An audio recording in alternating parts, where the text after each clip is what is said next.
Hello students, ये video है class 11 students के लिए और चैप्टर है classification of elements and periodicity in properties. ये वीडियो जो आप देख रहे हो, अगर आपको पसंद आती है तो इसे लाइक, शेयर एंड सब्सक्राइब ज़रूर कीजिएगा और कोई डाउट हो तो आप कमेंट सेक्शन में लिख सकते हो। तो आज की वीडियो स्टार्ट करते हैं। टॉपिक है पीरियोडिसिटी ऑफ वैलेंस और ऑक्सीडेशन स्टेट। सबसे पहले जो इलेक्ट्रॉन्स प्रेजेंट होते हैं आउटर मोस्ट शेल के अंदर, यानी सबसे बाहर वाले शेल के अंदर जो इलेक्ट्रॉन्स प्रेजेंट होते हैं ऑफ एन एटम, उन्हें कहा जाता है वैलेंस इलेक्ट्रॉन्स।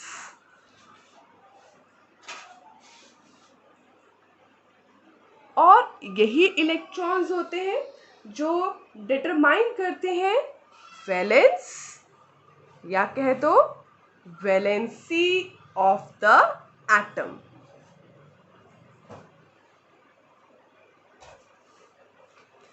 और इसी वजह से जो आउटर मोस्ट शेल होता है उसे कहा जाता है valence shell of the atom.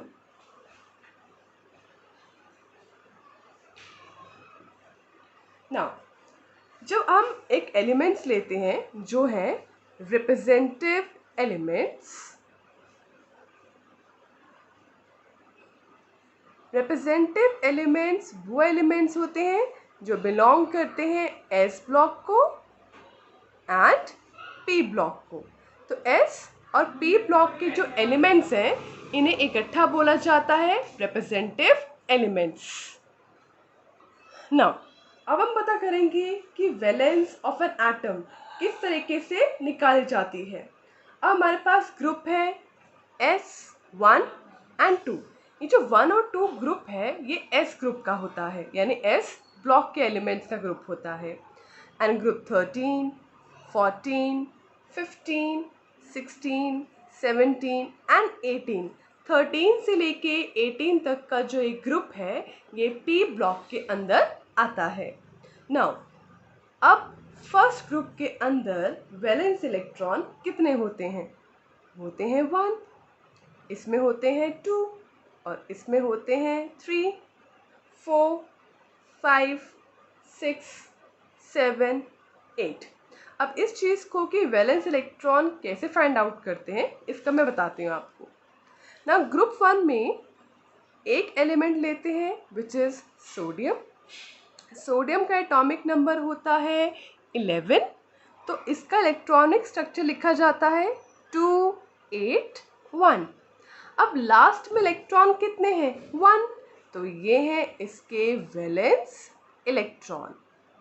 इसी तरीके से जो ग्रुप सेकंड होता है उसका एक एलिमेंट है मैग्नीशियम और मैग्नीशियम का एटॉमिक नंबर होता है 12 और इसका इलेक्ट्रॉनिक स्ट्रक्चर लिखते हैं 282।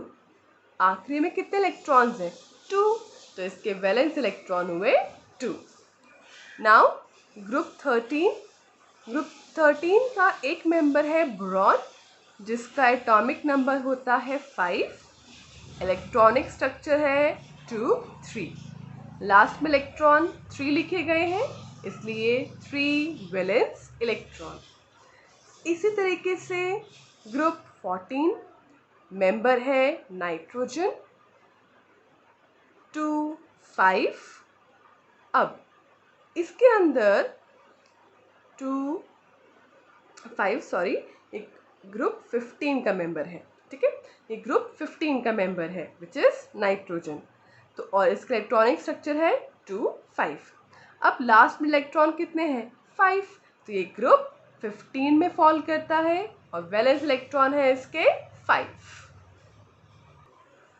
सो इस तरीके से वैलेंस इलेक्ट्रॉन लिखे गए हैं।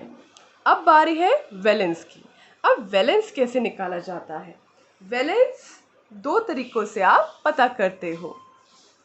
पहला तरीका, या तो ये इक्वल होता है to the number of valence electron. जितने वैलेंस इलेक्ट्रॉन होंगे उतना ही वैलेंस हो सकता है। दूसरा, वैलेंस एक और चीज़ के बराबर हो सकता है, वो है it is equal to 8 minus the number of valence electron.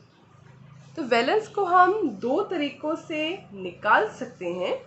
अब ये चीज़ हम क्लियर करेंगे इसके अंदर।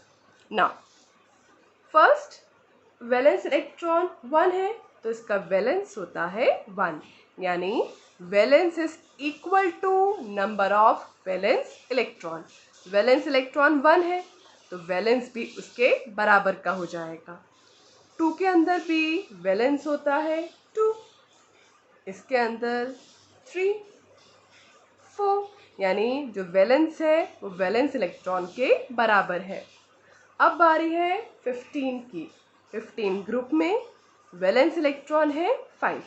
अब इसका जो वैलेंस है वो दो होते हैं, पहला होता है 3 और दूसरा होता है 5। अब 5 तो है कि वैलेंस इक्वल है वैलेंस इलेक्ट्रॉन के। 3 कैसे आया? 3 कैसे आता है ये देखो, मैंने क्या कहा था, equal to 8 minus number of electron. अब कितने वैलेंस इलेक्ट्रॉन थे ग्रुप 15 में? 5। 8 में से माइनस कर दो तो ये आ गया वैलेंस 3। तो इस तरह से 3 और 5 आता है। अब 16 की बारी। 16 में भी 2, 6। 2 कैसे आया? 8 माइनस 6, 2, और दूसरा वैलेंस इलेक्ट्रॉन के बराबर वैलेंस है।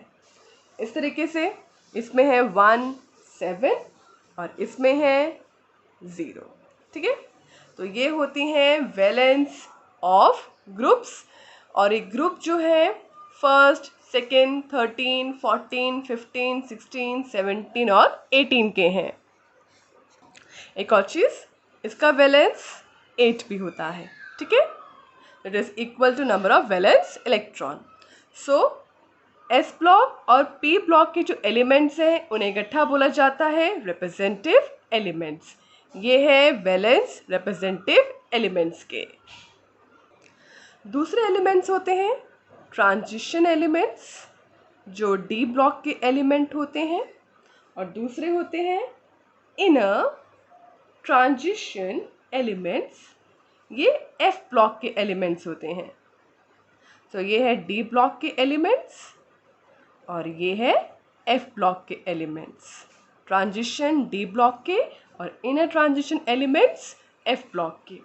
अब इनके अंदर क्या होता है, जो वैलेंस है, वैलेंस जो होता है वो अलग, इनके अंदर बहुत सारे वैलेंस होते हैं, यानी हम कहते हैं वेरिएबल वैलेंस। इनमें बहुत सारे वैलेंस होते हैं।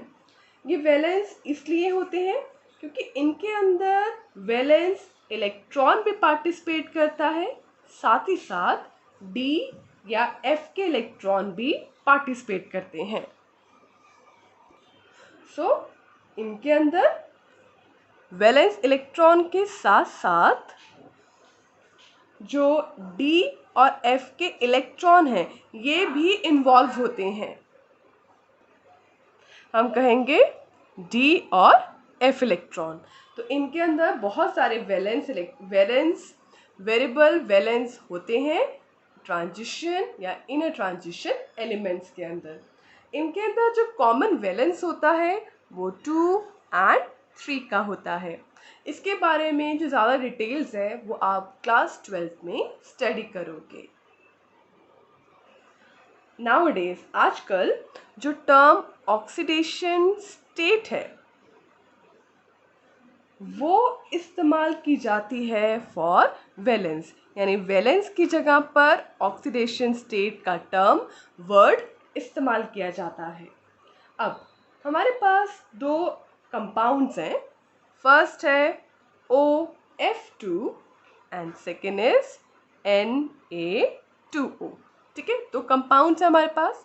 सबसे पहले हम पढ़ रहे हैं OF2 के बारे में।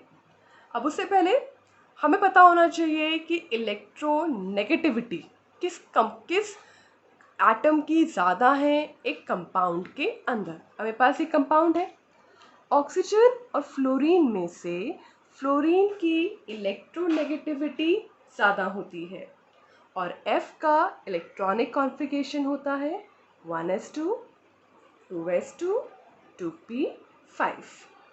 अब फ्लोरीन का इलेक्ट्रॉनिक कॉन्फ़िगरेशन ये है, ऑक्सीजन का क्या है 1s2, 2s2, 2p4। सबसे पहले इलेक्ट्रोनेगेटिविटी के बारे में आपको पता होना चाहिए, जैसे कि इन दोनों के बीच में ये ज़्यादा इलेक्ट्रोनेगेटिव है, फ्लोरीन की इलेक्ट्रोनेगेटिविटी ज़्यादा है। उसके बाद इलेक्ट्रॉनिक कॉन्फ़िगरेशन आप लिख लो, ठीक है। अब देखो, अब ये OF2 है, ठीक, कंपाउंड क्या है OF2। So oxygen, fluorine, fluorine, अब दो फ्लोरीन है। ऑक्सीजन ने इन दोनों के साथ इलेक्ट्रॉन शेयर किए हैं। अब ऑक्सीजन ने कितने इलेक्ट्रॉन शेयर किए होंगे, देखिए 4 है, तो कितने कंप्लीट होने के लिए चाहिए, 2 इलेक्ट्रॉन चाहिए। एक इलेक्ट्रॉन ये इससे शेयर करेगा और एक इलेक्ट्रॉन ये इससे शेयर करेगा, यानी ऑक्सीजन ने 2 इलेक्ट्रॉन शेयर किए हैं, एक इस फ्लोरीन से और एक इस फ्लोरीन से, ठीक है। अब इस फ्लोरीन ने एक इलेक्ट्रॉन शेयर किए हैं इसके साथ और एक इलेक्ट्रॉन किए हैं इसके साथ। अब फ्लोरीन जो है वो एक इलेक्ट्रॉन शेयर कर रहा है और फ्लोरीन ज़्यादा इलेक्ट्रोनेगेटिव भी है, तो फ्लोरीन का जो ऑक्सीडेशन स्टेट है वो होगा -1। इलेक्ट्रोनेगेटिविटी ज़्यादा है तो स्टेट माइनस में जाएगा और एक इलेक्ट्रॉन शेयर कर रहा है इसलिए -1। ऑक्सीजन अब एक नेगेटिव में है तो दूसरा एटम का जो स्टेट होगा वो पॉजिटिव में होगा, तो इसका स्टेट होगा पॉजिटिव के अंदर, क्योंकि फ्लोरीन ज़्यादा इलेक्ट्रोनेगेटिव है, उसकी इलेक्ट्रोनेगेटिविटी ज़्यादा है, तो उसका स्टेट माइनस में आ जाएगा और ऑक्सीजन का प्लस में आ जाएगा। अब ऑक्सीजन ने इलेक्ट्रॉन 2 शेयर किए हैं तो इसका स्टेट आएगा +2। Now next compound is Na2O। अब इसके अंदर इलेक्ट्रोनेगेटिविटी देख लेते हैं। सोडियम की इलेक्ट्रोनेगेटिविटी कम होती है ऑक्सीजन की कंपैरिजन में। अब यहाँ पर इलेक्ट्रॉन्स एक एलिमेंट देगा तो दूसरा एलिमेंट इलेक्ट्रॉन लेगा। अब इलेक्ट्रोनेगेटिविटी इसकी ज़्यादा है, यानी ये इलेक्ट्रॉन लेगा और सोडियम इलेक्ट्रॉन देगा। ऑक्सीजन इलेक्ट्रॉन लेता है सोडियम से, ठीक है। ये जो मैं आपके सामने ये ड्रॉ कर रही हूँ ये आपको समझाने के लिए ड्रॉ कर रही हूँ, इसका स्ट्रक्चर नहीं बना रही हूँ मैं, ठीक है। अब देखिए, ऑक्सीजन एक इलेक्ट्रॉन लेगा इससे और एक इलेक्ट्रॉन लेगा इससे, यानी ऑक्सीजन ने 2 इलेक्ट्रॉन्स लिए हैं, तो इस पे स्टेट कितना आएगा -2 का। मैंने आपको कहा था इसका इलेक्ट्रॉनिक कॉन्फ़िगरेशन क्या होता है 1s2, 2s2, 2p4, यानी इसे कंप्लीट होने के इलेक्ट्रॉन कितने चाहिए 2, और वो 2 इलेक्ट्रॉन कहाँ से लेगा, एक इलेक्ट्रॉन इस सोडियम से और एक इलेक्ट्रॉन इस सोडियम से, तो इसका ऑक्सीडेशन स्टेट हुआ -2 का। अब सोडियम ने एक इलेक्ट्रॉन लूज किया है तो इसका स्टेट आएगा प्लस में, क्योंकि एक तो माइनस में आ चुका है। तो सोडियम एक इलेक्ट्रॉन देता है तो उसकी वैलेंसी आएगी +1, ठीक है। तो एक बार फिर रिपीट करती हूँ, सोडियम का इलेक्ट्रॉनिक कॉन्फ़िगरेशन होता है 1s2, 2s2, 2p6, 3s1, यानी अगर वो एक इलेक्ट्रॉन लूज करेगा तो वो कंप्लीट हो जाएगा, स्टेबल हो जाएगा। तो सोडियम एक इलेक्ट्रॉन ऑक्सीजन को दे देता है तो उसका वैलेंस कितना हुआ +1, उसका ऑक्सीडेशन स्टेट कितना हुआ +1। तो ऑक्सीजन ने 2 इलेक्ट्रॉन्स लिए हैं इसलिए -2, क्योंकि उसकी इलेक्ट्रोनेगेटिविटी ज़्यादा है तो ऑब्वियसली वो इलेक्ट्रॉन लेगा। सोडियम ने एक इलेक्ट्रॉन दिया है इसलिए उसके ऑक्सीडेशन स्टेट है +1। सो ऑक्सीडेशन स्टेट को अगर हमें डिफाइन करना हो तो कैसे डिफाइन करोगे, the oxidation state of a element, एक पर्टिकुलर कंपाउंड के अंदर उसे डिफाइन किया जाता है, charge acquired by its atom on the basis of the electronegative conservation from other atoms in the molecule। देखिए, अब एक एटम पे चार्ज एक्वायर्ड होता है किसकी बेसिस पे, कि कौन ज़्यादा इलेक्ट्रोनेगेटिव है। जो एलिमेंट ज़्यादा इलेक्ट्रोनेगेटिव होगा उसका जो ऑक्सीडेशन स्टेट है वो माइनस में जाएगा, और जो कम इलेक्ट्रोनेगेटिव है उसका ऑक्सीडेशन स्टेट प्लस में जाएगा। तो एक कंपाउंड के अंदर एक एलिमेंट जो ज़्यादा इलेक्ट्रोनेगेटिव है उसका ऑक्सीडेशन स्टेट होगा माइनस के अंदर, and the one which is less electronegative in nature उसके पास होगा पॉजिटिव का चार्ज, उसके ऑक्सीडेशन स्टेट प्लस साइन के साथ आएगा। नाउ जो नोबल गैसेस होती हैं, अब नोबल गैसेस का जो ये ग्रुप होता है इन्हें ज़ीरो वैलेंट भी कहा जाता है। ज़ीरो वैलेंट कहा जाता है इसके ग्रुप को। ऐसा क्यों? जो नोबल गैसेस होती हैं वो ज़ीरो वैलेंट होती हैं क्योंकि जो इनका वैलेंस होता है वो होता है ज़ीरो, तो इसलिए इन्हें ज़ीरो वैलेंट कहा जाता है। अब एक पीरियड के अंदर, हर एक पीरियड के आखिरी में नोबल गैसेस आती हैं। इनका जो एटॉमिक रेडियस होता है वो बड़ा होता है। तो इनका एटॉमिक रेडियस बड़ा क्यों होता है? सबसे पहली बात, ये जो नोबल गैसेस होती हैं इनमें वॉन डर वाल रेडियस को लिया जाता है, और जो वॉन डर वाल रेडियस होता है वो एक्चुअली काफ़ी बड़ा होता है। इसी वजह से हम कह सकते हैं कि इनर्ट गैसेस, ये कह लीजिए नोबल गैसेस, इनका रेडियस बड़ा होता है। नोबल गैसेस का एटॉमिक रेडियस वॉन डर वाल रेडियस के अंदर एक्सप्रेस किया जाता है। देखिए, जो एटम इलेक्ट्रॉन शेयर करते हैं उनका एटॉमिक रेडियस कोवेलेंट रेडियस में काउंट होता है, बट नोबल गैसेस जो होता है इनका जो एटॉमिक रेडियस है वो वॉन डर वाल रेडियस में एक्सप्रेस किया जाता है। अब जो वॉन डर वाल रेडियस है, ये कह लीजिए वॉन डर वाल रेडियाई है, वो बड़ा होता है मेटालिक रेडियस से, वो बड़ा होता है एटॉमिक रेडियस से, वो बड़ा होता है कोवेलेंट रेडियस से, और वो बड़ा होता है कैटायनिक रेडियस से। हम इस ट्रेंड को देख के कह सकते हैं कि वॉन डर वाल रेडियस सबसे बड़ा है। इसी वजह से जो आपकी नोबल गैसेस होती हैं उनका रेडियस बड़ा होता है। ये वीडियो यहाँ पर ख़त्म होती है। अगेन, अगर आपको ये वीडियो पसंद आती है तो इसे लाइक, शेयर, सब्सक्राइब ज़रूर कीजिएगा, and thank you for watching my video.